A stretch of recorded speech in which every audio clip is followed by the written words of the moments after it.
lagi dengan OTM Channel. Kali ini kita akan coba membahas peredaran darah pada manusia. Ini penting sekali karena berkaitan langsung dengan metabolisme tubuh kita. Oke, mari kita mulai. Baik, yang pertama kita lihat organ apa saja yang terlibat dalam sistem peredaran darah. Yang pertama, pembuluh darah. Pembuluh darah dalam tubuh kita itu ada dua, yaitu vena dan arteri, atau pembuluh balik dan pembuluh nadi. Mari coba kita lihat perbedaannya dalam hal letak, warna, isi, arah aliran, tekanan, sifat, dan kecepatan, serta bagaimana kalau terjadi luka. Yang pertama, vena letaknya di permukaan kulit, jadi kita bisa lihat dari luar ya. Arteri letaknya di dalam kulit. Kemudian warnanya, kalau vena biru kehijauan, arteri warnanya merah cerah ya. Warna ini tidak terlepas dari kandungan dari darah itu sendiri ya. Mari kita lihat isinya. Vena isinya CO2 ya, makanya warnanya biru kehijauan. Nah, tetapi tidak semua vena berisi CO2. Ada satu vena yang berisi darah bersih. Nanti kita lihat dalam skemanya, yaitu vena pulmonalis. Arteri secara umum isinya oksigen, ya. Tetapi ada satu arteri yang berisi darah kotor, yaitu arteri pulmonalis. Arah alirannya kalau vena selalu menuju ke jantung. Arteri keluar dari jantung. Tekanan vena rendah, sementara arteri tekanannya tinggi ya. Kemudian sifatnya, vena sifatnya tipis dan inelastis. Arteri sifatnya tebal dan elastis. Kecepatannya, vena itu tadi tekanannya rendah sehingga kecepatannya juga lambat. Arteri kecepatannya tinggi ya, karena tekanannya juga tinggi. Nah, apa yang terjadi kalau pembuluh darah ini luka ya? Vena karena tekanannya lambat, jika terjadi luka maka darah akan menetes. Sementara kalau arteri karena tekanannya tinggi, kalau terjadi luka maka darah akan memancar. Oke, mari kita lanjut lagi. Oke, organ yang kedua yang terlibat dalam peredaran darah kita adalah jantung. Jantung ini berfungsi sebagai pompa darah, sehingga darah bisa mengalir di seluruh jaringan tubuh kita. Nah, deskripsi jantung itu sebesar kepalan tangan manusia, ya. Jadi, kalau kamu lihat tangan kamu kepalkan, nah sebesar itulah jantung kamu, ya. Bagaimana orang yang badannya besar tetapi kepalan tangannya kecil? Ya, tentu jantungnya sebesar kepalan tangannya juga ya. Nah, mari kita lihat bagaimana anatomi jantung dan kerja jantung lebih lanjut lagi. Oke, sekarang mari kita lihat anatomi jantung kita. Nah, yang pertama penting kita ingat, ketika kita melihat gambar jantung itu terbalik dengan kita ya. Jadi sisi sebelah kiri gambar itu ada di sebelah kanan kita dan sebaliknya ya, sehingga nanti ketika menjawab soal mana atrium kiri, mana ventrikel kiri, kamu sudah bisa memahaminya dengan baik. Baik, mari kita lihat bagian-bagiannya. Nah, perhatikan yang di sebelah kanan gambar jantung kita. Itu nomor 1 adalah vena cava superior. Itu adalah vena cava yang membawa darah kotor dari tubuh sebelah atas. Kemudian nomor 2 itu adalah arteri pulmonalis. Ini adalah satu-satunya arteri yang berisi darah kotor. Nomor 3 itu adalah vena pulmonalis. Ini adalah satu-satunya vena yang berisi darah bersih ya. Nanti kita lihat penjelasannya di skemanya. Kemudian nomor 4, nah ini adalah ruangan jantung sebelah kanan. Itu adalah atrium kanan. Jadi atrium ada di sisi sebelah atas ya. Atrium sering juga disebut namanya serambi. kemudian di antara atrium kanan dengan ventrikel kanan itu ada katup atau skat, namanya disebut valvula atau katup tricuspidalis, gelambirnya ada 3 ya. Ini adalah katup untuk mencegah darah tidak kembali. Kemudian nomor 6 itu ruangan jantung sebelah kanan, yaitu ventrikel kanan atau bilik kanan.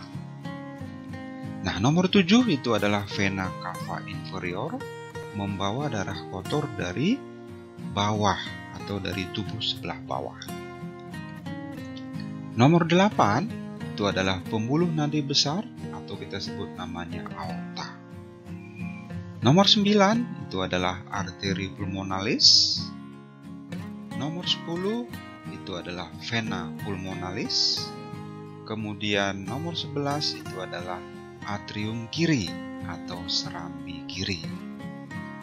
Kemudian nomor 12 itu adalah katup yang terdapat di paru-paru atau katup menuju ke paru-paru ya. Kemudian nomor 13 itu adalah katup bicuspidalis. Katup ini bertugas untuk memisahkan atrium kiri dengan ventrikel kiri. Nomor 14 itu adalah ventrikel kiri atau bilik kiri. Kemudian otot jantung kita sebut namanya miokardium. Oke, mari kita lanjut lagi. Oke, bahasan kita selanjutnya adalah tentang bagaimana cara kerja jantung sehingga darah kita bisa mengalir di seluruh jaringan tubuh kita ya. Yang pertama, mengingatkan kembali bagian kanan jantung kita itu ada di sisi sebelah kiri kita ya, dan sebaliknya juga. Nah, cara kerja jantung kita ini ada 2 fase, yaitu fase sistol dan diastol. Mari kita lihat satu-satu. Ketika fase diastol, atrium pada jantung kita itu memompa darah ke ventrikel. Jadi setelah atrium menerima darah dari seluruh tubuh ya, yaitu yang diterima oleh atrium kanan, kemudian atrium kiri menerima darah dari paru-paru, lalu akan dipompa ke ventrikel. Nah, ini disebut namanya fase diastol ya. Ketika diukur tekanannya itu rata-rata 80 mm hidragirium. Nah, kemudian fase yang kedua adalah sistol ya. Fase ini adalah fase ketika ventrikel atau bilik jantung memompa darah keluar dari jantung. Nanti ventrikel kiri memompa darah ke seluruh tubuh, darah bersih ya.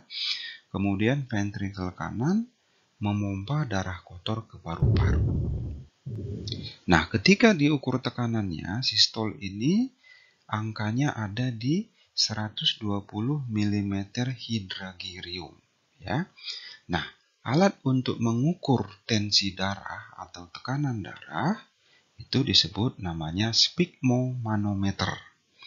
Orang yang normal nilai sistol diastolnya 120/80 mm hidragirium. Oke, masuk kita ke bahasan utama, yaitu bagaimana sistem sirkulasi darah kita mengalir di dalam setiap jaringan tubuh kita. Ya, kita akan lihat nanti sirkulasi darah besar dan sirkulasi darah kecil. Baik, mari kita lanjutkan. Oke, ini adalah sistem sirkulasi darah besar, yaitu mengalirkan darah dari jantung ke seluruh jaringan tubuh kita ya. Yang terlibat adalah jantung, kemudian tubuh bagian atas, tubuh bagian bawah, dan jaringan tubuh kita yang lain ya. Nah, sistem ini itu diawali dari ventrikel kiri atau bilik kiri ya. Perhatikan gambarnya. Jadi nanti bilik kiri itu akan memompa darah ke aorta. Dari aorta darah akan dipompa sebagian ke tubuh atas, sebagian ke tubuh bawah. Ya, perhatikan skema yang berwarna merah. Nah, setelah oksigen tiba di seluruh jaringan tubuh kita, maka akan dipakai untuk respirasi. Dan dari proses itu akan dihasilkan karbon dioksida. Selanjutnya karbon dioksida akan dibawa oleh vena. Ya, dari vena atas dan vena bawah masuk ke vena cava. Selanjutnya masuk ke atrium kanan atau serambi kanan. Ya, jadi kalau kita urutkan sirkulasinya, itu berawal dari jantung, kemudian seluruh tubuh balik ke jantung. Atau kalau melibatkan ruangan jantungnya, mulai dari bilik kiri, kemudian ke aorta, lalu ke seluruh tubuh, kemudian masuk ke seluruh vena, dan berakhir di serambi kanan. Baik, mari kita lihat sirkulasi darah kecil.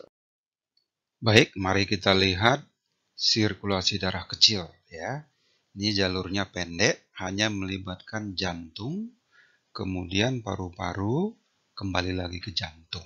Ya, mari kita perhatikan. Nah, sirkulasi darah kecil ini itu diawali dari bilik kanan. Nah, pada skema itu bilik kanan kita tulis dengan bika ya. Nah, bilik kanan itu akan memompa darah masuk ke paru-paru melalui arteri pulmonalis. Jadi ini arteri yang membawa darah kotor. Kemudian setelah sampai di paru-paru terjadi pertukaran gas. Nah, kemudian darah bersih dari paru-paru dibawa masuk ke serambi kiri ya. Itu yang membawa adalah vena pulmonalis ya. Jadi vena pulmonalis adalah pembuluh darah yang membawa darah bersih dari paru-paru masuk ke serambi kiri. Jadi urutannya adalah jantung, kemudian paru-paru, kembali lagi ke jantung. Atau kalau kita lihat lebih detail lagi, diawali dari bilik kanan atau bika, kemudian arteri pulmonalis, lalu masuk ke paru-paru, dari paru-paru kemudian ke vena pulmonalis, kemudian berakhir di serambi kiri atau atrium kiri. Oke, sekarang mari coba kita memberi nama-nama pembuluh darah yang terlibat dalam sistem sirkulasi darah yang sudah kita pelajari. Nah, ini mudah sekali. Yang pertama nanti, jika pembuluh darah itu masuk ke jantung, maka kita sebut namanya vena. Jika dia keluar dari jantung, maka kita sebut namanya arteri. Dan jika dia melewati atau datang dari organ-organ tertentu, misalnya hati, maka nanti nama pembuluh darahnya diikuti oleh nama organ tersebut. Ya. Nah, untuk lebih jelasnya, mari kita lihat. Nomor 1 itu adalah pembuluh darah yang berasal dari jantung menuju tubuh sebelah atas. Ya, karena dia keluar dari jantung, berarti namanya arteri. Tubuh sebelah atas kita sebut ascendent. Maka nomor 1 kita sebut namanya arteri ascendent. Itu adalah pembuluh darah yang membawa darah bersih. Nomor 2 itu adalah pembuluh darah yang berasal dari paru-paru masuk ke jantung. Kita sebut namanya vena pulmonalis. Ya, ini adalah merupakan pengecualian satu-satunya vena yang masuk ke jantung dan dia membawa darah bersih. Nomor 3 itu adalah pembuluh nadi besar atau aorta. Nomor 4, pembuluh darah yang berasal dari jantung masuk ke hati. Kita sebut namanya arteri hepatika. Ya, hati nama lainnya hepatika. Nomor 5, pembuluh darah yang berasal dari jantung masuk ke usus. Kita sebut namanya arteri mesentrik. Kemudian nomor 6, pembuluh darah yang berasal dari jantung masuk ke ginjal. Kita sebut namanya arteri renalis. Kemudian nomor 7, pembuluh darah yang berasal dari jantung masuk ke tubuh sebelah bawah. Kita sebut namanya arteri descendens. Jadi, kalau kita perhatikan pada skema ini yang berwarna merah itu semuanya membawa oksigen.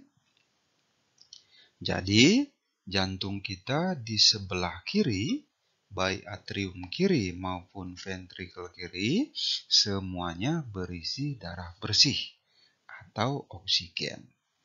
Nah, sekarang mari kita lihat tubuh sebelah kanan yang berwarna biru, ya. Ini semua isinya CO2 atau darah kotor. Nah, yang pertama nomor 8 itu adalah pembuluh darah yang membawa darah kotor dari tubuh sebelah atas. Kita sebut namanya vena cava superior. Nomor 9 adalah arteri pulmonalis. Ini adalah satu-satunya arteri yang berisi darah kotor. Kemudian nomor 10 itu adalah vena cava. Nanti dia bertugas menerima darah kotor dari vena cava superior dan dari vena cava inferior. Nomor 11 itu adalah vena hepatica. Ya, pembuluh darah ini berasal dari hati masuk ke jantung.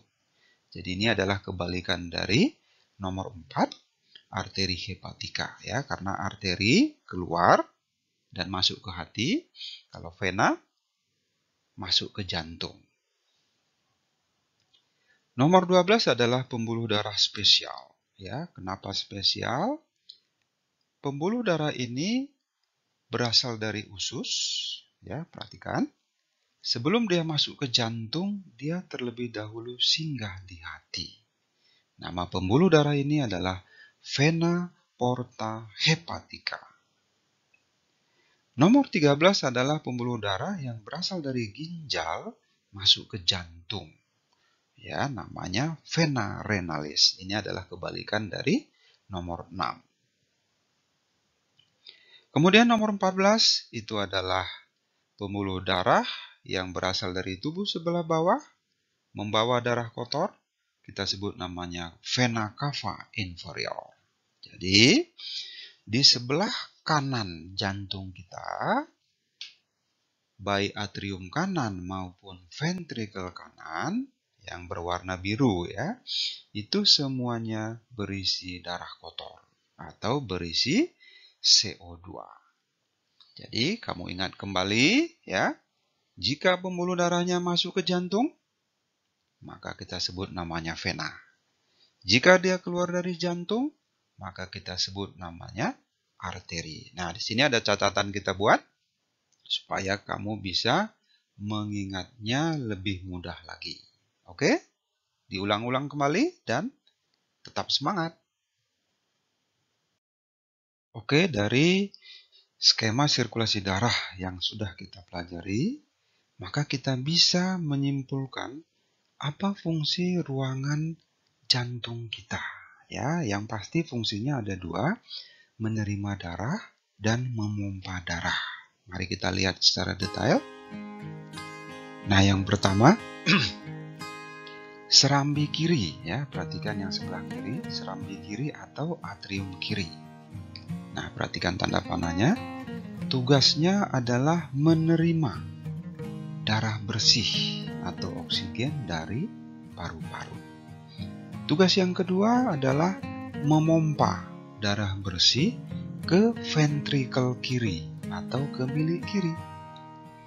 Kemudian ruangan jantung yang kedua, bilik kiri. Perhatikan kembali gambarnya. Bilik kiri tugasnya menerima darah bersih dari atrium kiri.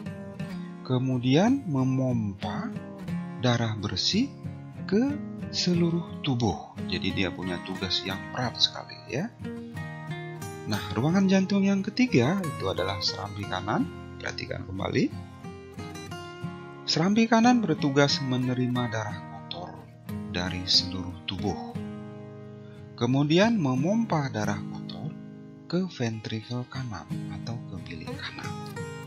Nah, ruangan jantung yang keempat, yaitu bilik kanan, tugasnya adalah menerima darah kotor dari atrium kanan atau dari serambi kanan.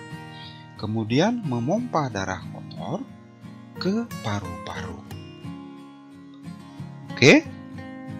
Jangan lupa diulang-ulang kembali supaya kalian bisa lebih memahaminya lagi.